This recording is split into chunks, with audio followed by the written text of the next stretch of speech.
தம்மை தாமே உயர்த்துகிறவர் எவரும் தாழ்த்த பெறுவர். தம்மை தாமே தாழ்த்துகிறவர் எவரும் உயர்த்த பெறுவர்.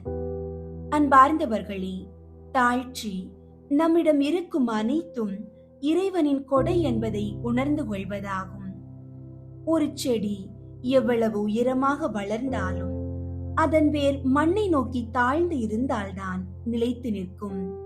அதுபோல நம் வாழ்வில் அறிவு, செல்வம், அந்தஸ்து என எது பெருகினாலும் நம் இதயம் இறைவனிடமும் மனிதர்களிடமும் தாழ்ச்சியாக இருக்க வேண்டும். பெருமை இருள் போன்றது. அது நம் கண்களை மறைத்து இறைவனை பார்க்க விடாமல் செய்துவிடும். ஆனால் தாழ்ச்சி ஒளியை போன்றது. அது நம் பலவீனங்களை உணர வைத்து இறைவனின் அருளை பெற்று தரும். இயேசு கிறிஸ்து சிலுவை வரை தம்மையே தாழ்த்தினார். நாமும் அந்த தாழ்ச்சியை பழகும் போதுதான் உண்மையான மேன்மையை பெறுவோம். ஜெபிப்போம்.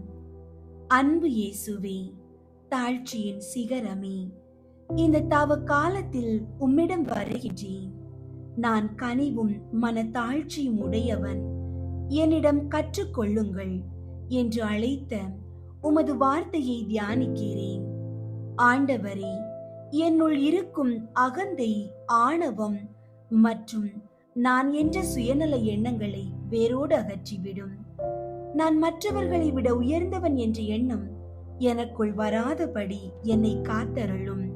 உமது அருளால்தான் நான் வாழ்கிறேன் என்பதை எப்போதும் நினைவில் கொள்ளும் ஞானத்தை தாரும். எனக்கு தரப்பட்ட திறமைகளைக் கண்டு பெருமைப்படாமல் அவற்றை பிறருக்கு சேவை செய்ய பயன்படுத்தும் தாழ்மையான இதயத்தை எனக்கு தாரும். உமது திருவுளத்திற்கு பணிந்து வாழவும் பிறரை என்னிலும் மேலானவராக கருதவும் எனக்கு கற்றுத்தாரும். ஆமீன். அன்பார்ந்தவர்களே, இன்று மற்றவர்களின் பாராட்டுகளை நாம் தேடுவதை விட மற்றவர்களை நாம் பாராட்டுவதற்கு முயற்சி செய்வோம். உங்களை காயப்படுத்தியவர்களிடம், உங்களிடம் மன்னிப்பு கேட்க தயங்குபவர்களிடம் நீங்களே முதலில் இறங்கி சென்று பேசுங்கள்.